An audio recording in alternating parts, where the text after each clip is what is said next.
You're watching Boone TV News, Iowa's #1 high school news show. Hello, Boone High, and welcome to this week's news show. The school year flows into October and everything fall-related is finally here. As always, BTV has you covered. BHS's homecoming is over, and the king and queen have been given their crowns. Before the big dance and the football game, Boone High got pumped up at the annual homecoming assembly. Corbin Waffle has the news on this event.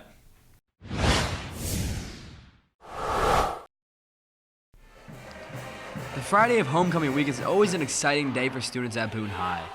The school day is capped off by a pep assembly, which includes coronation, electrifying dancing, and the parade.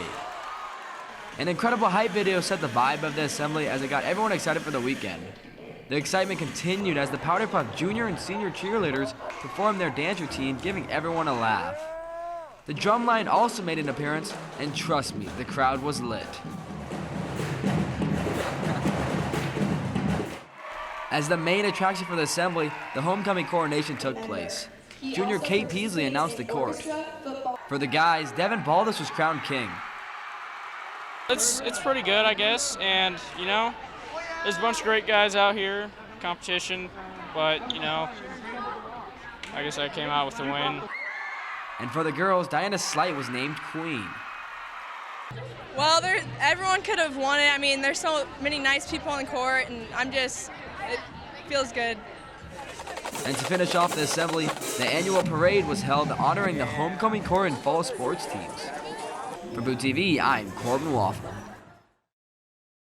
The class of 2020 is here at Boone High for their first year.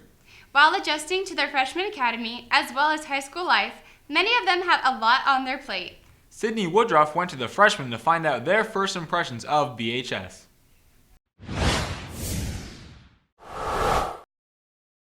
A new year at Boone High comes with many new students. This year, it is the freshman class of 2020. One of these many new faces is Holly Malice. My favorite thing about being a high school student is that there's a lot more freedom than there was in the past years. From finding a parking spot in the morning to getting to class on time, high school sure can take a bit to get used to. However, there are also many pluses to being a high school student, such as the variety of classes you have to pick from. My favorite thing about Spanish is getting to learn something new that I haven't really had much experience with before. This year, one of the freshmen's favorite activities is athletics. I'm a cheerleader on the freshman squad. My favorite thing about being a cheerleader is that I get to be at every game and I get to cheer for my team. With so many unique personalities, this year's freshmen are sure to bring plenty more great memories and experiences for everyone.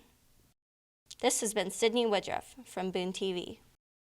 Founded many years ago by students, Gamers Club is a unique experience where people who love board games, video games, or even role-playing games can hang out. After getting insight about the club, Ben Wiebold has the story.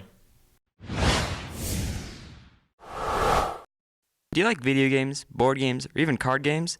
Then talk to Mr. Kramer or Mr. Sallin. You get to hang out with other people that like the things that you like to do.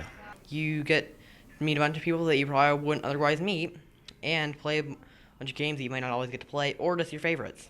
Like I said, it's not just video games. Card games and board games are frequently played too. I mean, it's Gamers Club, so we just spend a lot of time playing games.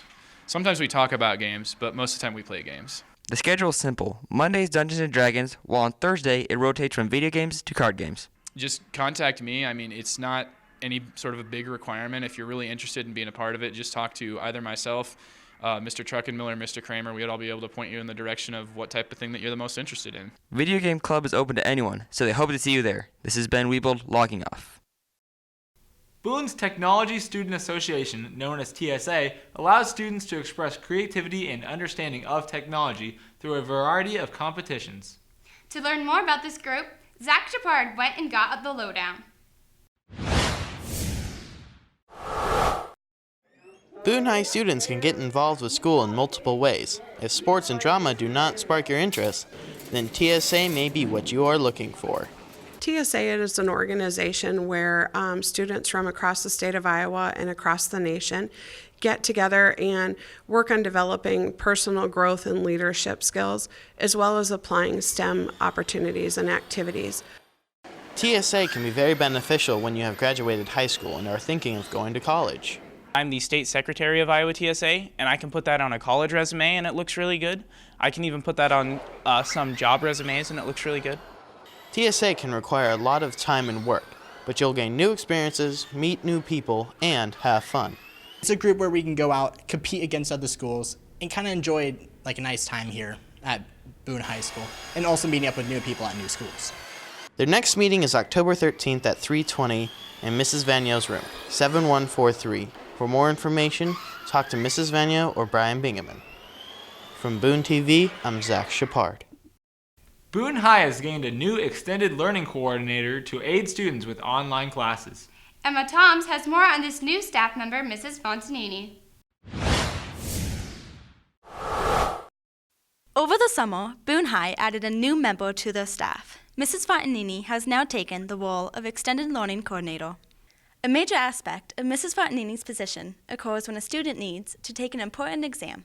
When a student wants to take a test, then they would come to me and let me know that they need to take that test, and I would unlock it and proctor the test. If a student is struggling with their course, Mrs. Fontanini is ready to help. If they have questions, I'm always here to help them, whether it be about the class. I can always get them connected with a teacher that might be able to answer the questions if I don't know the answers, or if it's a question with Play-Doh, they can always come in here and I can help them out. As a former alumni of Boone High, Mrs. Fontanini is looking forward to being back. I'm excited to be back in the school that I went to, and now we've got this new school. It's kind of fun to see, and it's fun to see the teachers that I had when I was going to school here, and all the new teachers and some of my friends that are teachers now, and it's great. Even though the building has changed, Mrs. Fontanini's dedication to Boone High School has remained the same. This has been Emma Toms from Boone TV. In one of the most anticipated games of the year, the Torador football team took on the Greene County Rams this past Friday in the homecoming game. Justin Elser went to capture the game on the sidelines. Here he is with the recap.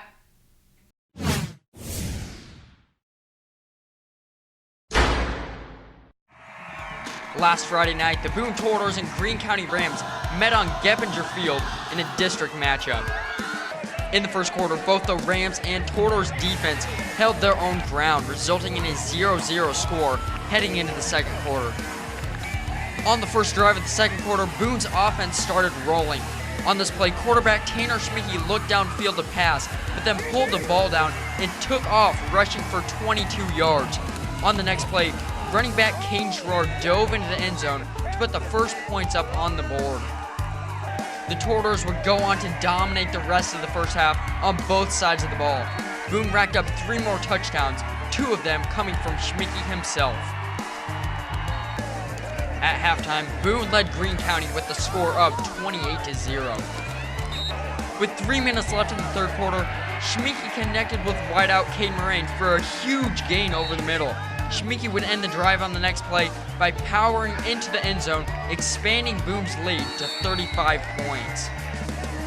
Greene County broke up the shutout in the fourth quarter with a couple of good rushes from running back Trey Tucker. The Toradors took the W on homecoming night in dominating fashion, with the final score of the game being 35-8. From Boone TV, I'm Justin Ellsworth. Western movies are a dime a dozen, and Two Guys has seen them all. With a new Western on the table, our duo saddled up to review The Magnificent Seven. Here is Two Guys with the review. What's the plan? I've always wanted to blow something up. Is that a plan?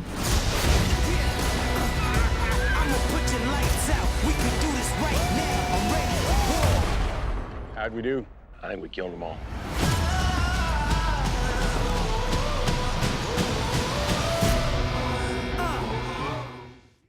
Howdy, Boone High. I'm Tanner Frost. And I'm Jason Mouey, and we are Two Guys here to bring you our review of the Western flick, The Magnificent Seven, which is in theaters right now.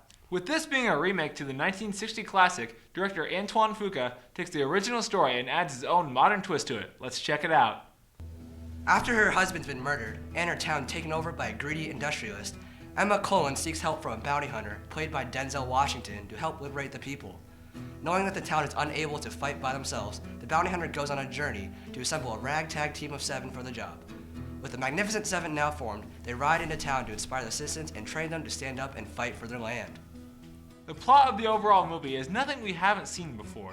Just like most Western films, bad guy takes over town needs help, good guys fight bad guys. But with the Magnificent Seven, the execution of the story is what makes it unique. Pros of the movie include that the staple of Western film gunfights are here and in spades. The action is great and exciting throughout, leaving us on the edge of our seats. However, the humor also does well to break up the action and humanize the characters. A good balance was found, which makes it an enjoyable film. Cons of the Magnificent Seven are, a big problem I have with the film is uneven character development. A couple of the 7 main characters received minimal attention when it came to their backstory and their development throughout the movie. Also, minor plot holes were abundant through the movie. Especially during the recruiting process, some of the details were left out, leaving the audience to wonder. We decided to give the Magnificent Seven a score of 8 cowboy hats out of 10. It was decidedly solid and unique Western flick. Denzel Washington shines in this role. And there you have it, VHS. We are 2 guys and we recommend you go and watch the Magnificent Seven. Though it won't win any awards, it's solid in all aspects. With that, we'll see you next time with our weekly review. And have a great day, Boone High. Thank you for watching this week's news show. While you wait for next week, make sure to head over to Boone TV's Facebook page to like and share all of our latest stories here at VHS. Also, don't forget to subscribe on YouTube and follow on Twitter as well. Now, make sure you stay safe, stay cool, and we'll see you next week, VHS. Question of the week. Question of the week.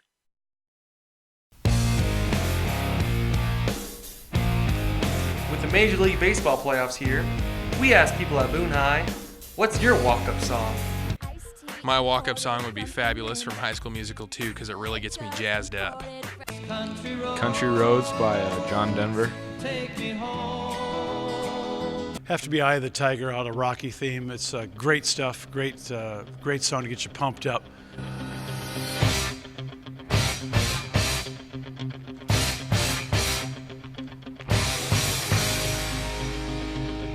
Well, it would probably be the Russian one-hit wonder Numa Numa.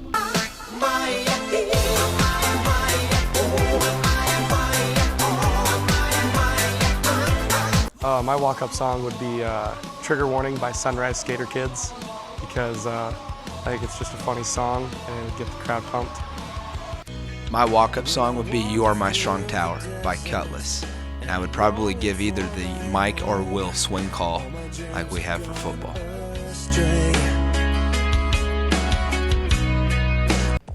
Sexy and I know it because it is about me. I'm sexy and I know it. My walk-up song to baseball is To the Wall, to the Window, because it gets everybody excited. Question of the week. Question of the week.